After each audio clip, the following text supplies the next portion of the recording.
जय हिंद दोस्तों। तो अब आगे जाने से पहले कॉन्ग्रेचुलेशन आप सभी को और मुझे, इसरो को, इंडिया को, पूरी टीम को जिन्होंने इस पे काम किया है, and all the people of India that we have successfully landed on the moon and now. तो अब आते हैं आज के मेन डिस्कशन पे। पहला क्वेश्चन ये रहता है दिमाग में कि हमने 23 अगस्त को एज अ डेट क्यों चूज किया। दूसरा ये रहता है कि चांद पे पहुंच भी गए तो ऐसा क्या ही बदल जाएगा। तीसरा ये रहता है कि अगर आपके देश में इतनी गरीबी है, इतनी भुखमरी है, तो आप 650 करोड़ रुपए जितना बड़ा अमाउंट ऐसी चीजों पे क्यों खर्च कर रहे हो। उसके अलावा आप अलग अलग स्पेस मिशन क्यों भेज रहे हो। आपने अभी रिसेंटली कहा कि आपके पास पैसे नहीं है, फिजिकल डेफिसिट बढ़ रहा है, और भी कई सारी वजह जिसकी वजह से आपने अग्निवीर स्कीम लॉन्च कर दी। तो ये जो सारे सवाल है ना मन में, इन सारे सवालों के जवाब मिलेंगे आज आपको यहाँ पे। इंडिया जब आज़ाद हुआ था तो हमारे पास इतने रिसोर्सेज नहीं थे कि हम चांद पे जा पाएं या फिर अंतरिक्ष में भी जा पाएं। उस टाइम पर हमारे जो साइंटिस्ट थे, जैसे कि कल्पना चावला जी या राकेश शर्मा जी, वो दूसरे देशों की मदद से जाया करते थे। जैसे आपने राकेश शर्मा सर की वीडियो देखी होगी। ऊपर से भारत कैसा दिखता है आपको? जी मैं बगैर किसी झिझक के कह सकता हूँ कि सारे जहां से अच्छा।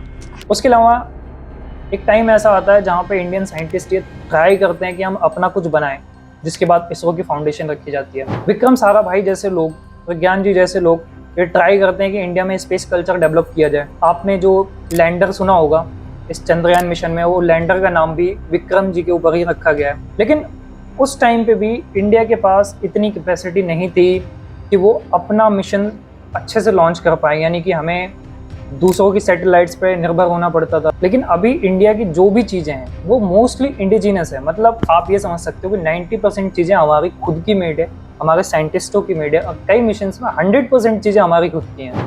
देखो 23 अगस्त को ही पर्टिकुलर डेट क्यों चुना गया, उसके पीछे दो रीज़न है। पहला रीज़न ये है कि चांद पे 23 अगस्त के बाद दिन शुरू होगा, मतलब वहाँ पे सूरज दिखना शुरू होगा 23 अगस्त के बाद। अब सूरज दिखना कैसे शुरू होगा उसको समझने के लिए आप पृथ्वी से रिलेट कर सकते हो कि जैसे पृथ्वी पर नॉर्थ पोल साउथ पोल है, तो जब नॉर्थ पोल पे सूरज दिखता है तो साउथ पोल पे नहीं दिखता है। ऐसे ही चांद पे भी है, जब वहाँ पे नॉर्थ साइड में दिखता है तो साउथ साइड में नहीं दिखता है। तो हमें जाना कहाँ है? हमें जाना है साउथ साइड में। अभी एक कॉन्सेप्ट थोड़ा सा और क्लियर करता हूँ मैं आपका कि साउथर्न हेमिस्फीयर और साउथ पोल अलग है। देखो जब हम साउथर्न हेमिस्फीयर की बात करते हैं, बहुत ब्रॉड एरिया की बात करते हैं। अगर हम साउथ पोल की बात करेंगे तो पर्टिकुलर जाके पोल की बात करेंगे, तो हम साउथ पोल पे नहीं बल्कि साउथर्न हेमिस्फीयर में, यानी जो ब्रॉड एरिया है हम उस पर उतरने जा रहे हैं। कितने लैटिट्यूड पे हम उतरेंगे वो फाइनली डिसाइड होगा जब लैंडर मून पे लैंड हो चुका होगा। जो हमारा विक्रम लैंडर है जो कि चांद पे लैंड करेगा, उसके ऊपर प्लेट्स लगी हुई है सोलर पैनल की। अब सोलर पैनल को एनर्जी मिलेगी कहाँ से? उसे मिलेगी सूरज से। इसलिए सूरज का होना जरूरी है ताकि वो अपनी रिसर्च वहाँ पे कंप्लीट कर पाए। 14-15 दिन मिनिमम उसे चाहिए होंगे कि वो अपनी रिसर्च को कर पाए।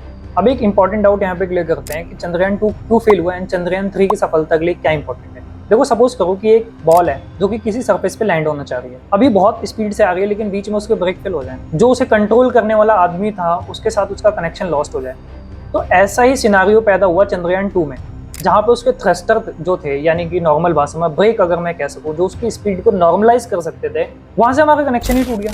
वो मेल फंक्शन करने लग गए, यानी कि सही से फंक्शन नहीं कर रहे थे। चंद्रयान 3 में इसको इंश्योर किया गया है कि उसकी जो थ्रस्टर्स है वो सही से काम करें। एंड इसमें एक और चीज इंपॉर्टेंट नोट करने वाली है कि चंद्रयान 2 के टाइम पे हमने प्री डिसाइडेड रखा था कि हमें किस लैटिट्यूड पे लैंड करना है, लेकिन चंद्रयान 3 के टाइम पे हमने ऐसा नहीं किया। यानी कि चंद्रयान 3 के टाइम पे हम ज्यादा ब्रॉड है, हमने कहा है कि जहां पे भी सही से लैंड हो सकते हो आप, वहां पे आप लैंड हो जाओ। क्योंकि अगर आपने प्री डिसाइड कर दिया तो उस टाइम पे जो आपकी मशीन है जो कि एआई से काम कर रही है, जिसने अपने दिमाग में फिट कर रखा है कि मुझे यहाँ उतरना है, वो वहीं उतरने की कोशिश करेगी।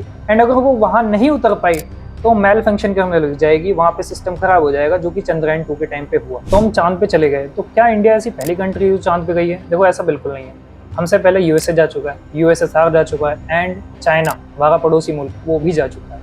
तो वो चाइना गया था dark side of the moon पे, जो अपने आप में बहुत बड़ी बात है। हम गए हैं साउथर्न हेमिस्फीयर पे। इंडिया पहली ऐसी कंट्री बनी है जो साउथर्न हेमिस्फीयर पे गई है। उसके अलावा चाइना पहली ऐसी कंट्री थी जो पहले ही अटेम्प्ट में अपने dark side of the moon में चली गई थी। अब dark side of the moon क्या है?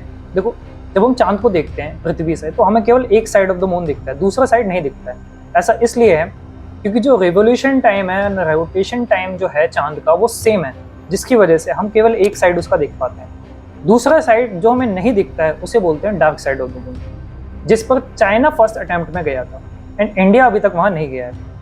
अब जो साउथर्न हेमिस्फीयर साउथ पोल वाली जो बात है, वहाँ पे भी दुनिया में इंडिया के अलावा कोई और नहीं गया है। अब अगले जो हमारे 2 क्वेश्चन है, यानी कि चांद पे हम इतना पैसा क्यों खर्च कर रहे हैं, जो अलग अलग मिशन हैं अंतरिक्ष के, या जो हम अलग अलग सैटेलाइट्स भेजते हैं उस पर इतना पैसा क्यों खर्च करते हैं। उसके अलावा अगर हमारे पास गरीबी है तो हम पहले गरीबी पे क्यों नहीं ध्यान दे रहे हैं, हम चांद पे जा रहे हैं, मतलब चांद से जाने से क्या ही हो जाएगा। तो इसका जवाब समझने से पहले एक कॉन्सेप्ट समझते हैं। देखो, जब भी कोई चीज़ होती है, बड़ी चीज़ दुनिया में होती है, यानी कि जब 1983 में इंडिया वर्ल्ड कप जीता, क्रिकेट वर्ल्ड कप जब जीतता है, उसके बाद आप देखते हो कि इंडिया में हर जगह क्रिकेट प्रेमी जग जाते हैं। 2011 में जब इंडिया वर्ल्ड कप उठाता है, उसके बाद और भी ये ब्लड में आना शुरू कर देता है लोगों के। तो ऐसे ही जब हम कोई ऐसी बड़ी चीज़ करते हैं तो वो मोटिवेशन पैदा करता है देशवासियों में, जिससे अलग अलग बच्चे जो उसको देखते हैं वो उस फील्ड में और आना चाहते हैं और तरक्की करना चाहते हैं। चलो, ये बात होगी मोटिवेशन। मोटिवेशन से पेट नहीं भरता, मान लिया। देखो, मोटिवेशन के अलावा 2 फैक्टर आपको समझने पड़ेंगे। पहला ये, अगर मैं इसकी पर्टिकुलरली बात करूं, यानी कि चांद मिशन से हमें क्या फ़ायदा होने वाला है, तो देखो वहाँ पे क्या करने वाले हैं हम, चांद की सरफेस को हम एनालाइज करेंगे, वहाँ पे पानी की प्रेजेंस को हम एनालाइज करेंगे, क्या वहाँ पानी संभव है, क्या वहाँ पे जीव का रहना संभव है, क्या वहाँ पे एटमॉस्फेयर बनाया जा सकता है, ये सारी चीज़ें हम वहाँ पे देखेंगे। चांद का एवोल्यूशन कैसे हुआ। अगर मैं ओवरऑल प्रॉफिट की बात करूँ, तो जब हम सैटेलाइट्स को भेजते हैं अंतरिक्ष में, खुद की भेजते हैं, अलग अलग देशों की भेजते हैं, अगर हम प्राइवेट लोगों की भेजेंगे या दूसरी कंट्रीज की भेजेंगे तो ऑब्वियसली वो हमें पैसा देंगे, जिससे हमारा इकोनॉमिक फ़ायदा होगा। उसके अलावा जब भी वॉर का टाइम है, आप सपोज करो कि इंडिया चाइना की वॉर चल रही है, एंड इंडिया के पास ऐसा कोई सिस्टम नहीं है जिससे कि हम पता लगा सके कि चाइना कहाँ पे बिल्डिंग्स बना रहा है, कहाँ पे रोड बना रहा है, तो हमारे लिए बहुत मुसीबत बन सकता है वो। प्रेजेंट टाइम में जो आप इमेजेस देखते हो, सैटेलाइट इमेजेस, आप लद्दाख की इमेजेस देखते हो, अरुणाचल की इमेजेस देखते हो, ये इसीलिए पॉसिबल है क्योंकि हमारे सैटेलाइट सिस्टम स्पेस में है। आपने सुना होगा जीपीएस का नाम, ग्लोबल पोजिशनिंग सिस्टम, जो कि हम सबके फोन में है। अब ये क्या है, ये यूएसए का है। इंडिया के पास ऐसी टेक्नोलॉजी पहले नहीं थी। अभी प्रेजेंट टाइम में हमने अपना खुद का नेविगेशन सिस्टम चालू किया है। अब धीरे धीरे सभी फोन्स में आना शुरू करेगा, यानी कि हम अपनी डिपेंडेंस कम कर रहे हैं। इसके अलावा सुनामी आने लग जाती है इंडिया में, साइक्लोन्स आते हैं, मॉनसून जो टाइम टू टाइम कभी लेट हो जाता है, कभी जल्दी हो जाता है। तो ये सारी इन्फॉर्मेशन तभी पॉसिबल है जब हमारे पास अंतरिक्ष में हमारी सैटेलाइट्स हों, जो कि हमें समय से पहले चीज़ों के बारे में बता सकें। अब जैसे प्राइवेट सेक्टर है, यूएसए में आपने स्पेस एक्स का नाम सुना होगा, जो कि एलोन मस्क की है। ऐसे इंडिया में भी जो हम बड़े बड़े मिशंस कर रहे हैं, उसकी मोटिवेशन के चलते आपने रिसेंटली विक्रम एस रॉकेट का नाम सुना होगा, जो प्राइवेटली ऑन रॉकेट है, जो कि अभी इसरो ने लॉन्च किया था। तो ऐसे ही अलग अलग प्लेयर्स आएंगे, जो कि प्राइवेट सेक्टर भी जब इसमें इंक्लूड होगा तो ये और भी इकोनॉमिकली बेनिफिशियल होगा। हम अलग अलग टेक्नोलॉजीज बना सकेंगे। आज हम 3D प्रिंटिंग की बात करते हैं, आर्टिफिशियल इंटेलिजेंस की बात करते हैं, तो इन सारी चीज़ों में स्पेस का अपना एक बहुत बड़ा रोल है। अब जो पूरी दुनिया में स्पेस की एक रेस लगी हुई है कि स्पेस में कौन पहले जाएगा, वहाँ के कौन रिसोर्सेज पहले कलेक्ट करेगा, क्या उसके नुकसान नहीं है? देखो, नुकसान बहुत सारे हैं।